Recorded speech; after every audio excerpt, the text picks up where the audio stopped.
ఈరోజు మనం wall cladding చూడబోతున్నాం. సో మనం డాడింగ్ చేసే ముందు ఫస్ట్ వచ్చేసి ఇట్లా వాల్ ప్లాస్టింగ్ చేసుకుంటాం టైం ప్లేస్ అవ్వడానికి. సో మనం బాత్రూంలో డాడింగ్ వర్క్ స్టార్ట్ చేయాలంటే అందులో clearance, water proofing clearance and MEP clearance అయిపోయిందని చెప్పేసి మనం ముందు చెక్ చేసుకోవాలి. సో వాల్లో ఏమైనా ప్లమ్ వేరియేషన్స్ ఉంటే ఇలా ప్లాస్టింగ్ చేసేసి వాల్ చెక్ చేసేసుకుంటాం. సో డాడింగ్కి 1:4 మిక్స్ రేషియో యూజ్ చేసేసి సిమెంట్ మోటార్ మనం ప్రిపేర్ చేసుకుంటాం. సో మనం ఇప్పుడు విట్రిఫైడ్ టైల్స్ యూజ్ చేస్తున్నాం.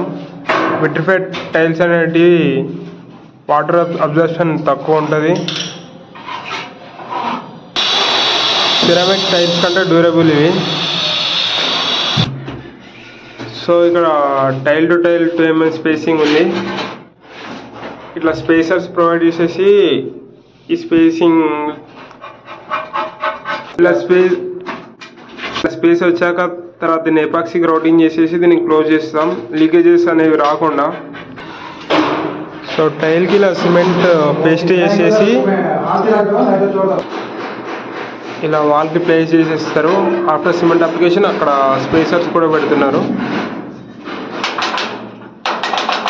వాల్ ప్లమ్ అలా చెక్ చేసుకుంటాం. ఏ జాయింట్స్, ఏ ఆఫ్సెట్స్ ఉండకుండా టైల్ని ప్రాపర్ ఫిక్సింగ్ చేసేస్తాం. సో మన వాల్ రైట్ యాంగిల్ అనేది స్టాండర్డ్ టైల్తో మనం రైట్ యాంగిల్ చెక్ చేస్తాం, 0 గ్యాప్. సో ఇది కంప్లీట్ రైట్ యాంగిల్ 90 degreesలో ఉంది వాల్ అనేది. ఇప్పుడు డాడింగ్లో మన లెవెల్ మెయింటెనెన్స్ వచ్చేసేసి ఒక రిఫరెన్స్ పాయింట్తో చూస్తాం, స్లాబ్ లెవెల్. సో ఇది వచ్చేసి టీబీఎం. ఈ టీబీఎంని షిఫ్ట్ చేసేసి వాళ్ళంతా టాప్ లెవెల్ అంతా మెయింటైన్ చేస్తున్నారు టైల్కి. 600x600 మెజర్మెంట్ ఈ టైల్.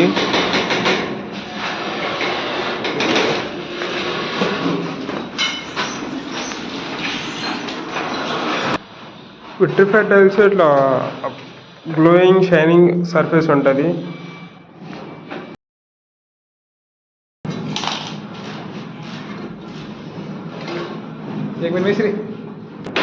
సో ఈ టైల్ కటింగ్ మిషన్ మనకు రిక్వైర్డ్ మెజర్మెంట్ చూసేసుకొని అలైన్మెంట్ చెక్ చేసేసి అలా కట్ చేసేస్తారు.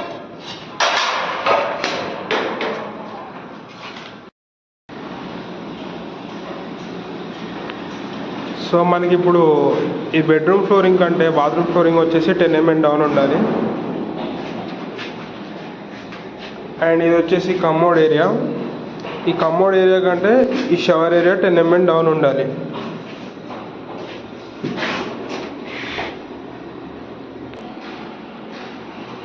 సో ఇక్కడ బిఫోర్ మనం లెడ్జ్ వాల్ బ్రిక్ వర్క్తో కట్టుకున్నాక టైల్ ప్లేసింగ్ అయిపోయిన తర్వాత ఇక్కడ కమోడ్ కూర్చున్న పెడతాం, wall mounted commode.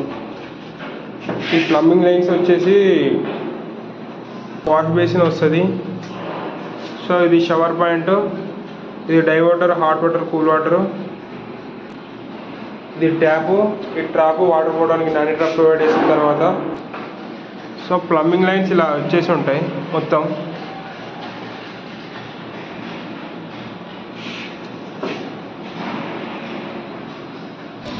So generally ఇవి composite pipe system, Kitec pipes ఇవన్నీ. బిలో 15 floors-కి సిపివిసి పైపులు యూజ్ చేస్తాం. హై రైజ్ 30-40 floors-కి కాంపోజిట్ పైప్ యూజ్ చేస్తాం ప్రెషర్ తట్టుకోవడానికి. సో వైట్ కలర్ ఉన్నవి పివిసి పైపులు, ప్లంబింగ్ లైన్స్. కమోడ్ వాటర్ వెళ్ళడానికి, నాని ట్రాప్ వాటర్ వెళ్ళడానికి ఇట్లా లైన్ చేసుకుంటాం. ఇవి అనిపించకుండా మీద ఫాల్ సీలింగ్ ప్రొవైడ్ చేస్తాం ఇక్కడ. సో మీరు ఇక్కడ చూసినట్టయితే ఇక్కడ 100 mm కట్ పీస్ వచ్చేసింది. ఈ ఫాల్ సీలింగ్ అయిపోయిన తర్వాత ఇక్కడ జిప్సమ్ ఫినిషింగ్ చేసేసుకొని ఫ్యూచర్లో సో ఈ 100 mm పైన 6 inches జిప్సమ్ ఫినిషింగ్ అయిపోయిన తర్వాత ఆ మీద ఫాల్ సీలింగ్తోనే అయిపోద్ది. ఈ 100 mm ఎందుకు ఇచ్చామంటే స్క్రూయింగ్ ఎప్పుడైనా చేసినప్పుడు టైల్ డ్యామేజ్ కాకుండా 100 mm ఓన్లీ అదొకటే డ్యామేజ్ కావాలని చెప్పేసి మీద ఆ 100 mm టైలింగ్ ఇచ్చాం. సో మనం టైల్లో చెక్ చేసుకోవాల్సింది ఏమిటంటే, సో ఇక్కడ ప్రాపర్ ఫిక్సింగ్ ఉంది కాబట్టి మనకు హాలో సౌండ్ ఏమి రావట్లేదు. సో ఇక్కడ చూస్తే సౌండ్ వేరియేషన్ ఏర్పడుతుంది. సో ఇక్కడ టైల్ ఫిక్సింగ్ సరిగ్గా లేదు, హాలో ఉంది. ఇలా ఉండడం వల్ల అవన్నీ స్ట్రెంత్ ఉండదు. సో ఇలాంటివన్నీ టైల్ గ్రౌటింగ్ చేయాలి. గ్రౌటింగ్ అయిపోయినా కూడా సౌండ్ వస్తే టైల్ రిమూవ్ చేసి మళ్ళీ కొత్త ప్లేస్ చేయాలి.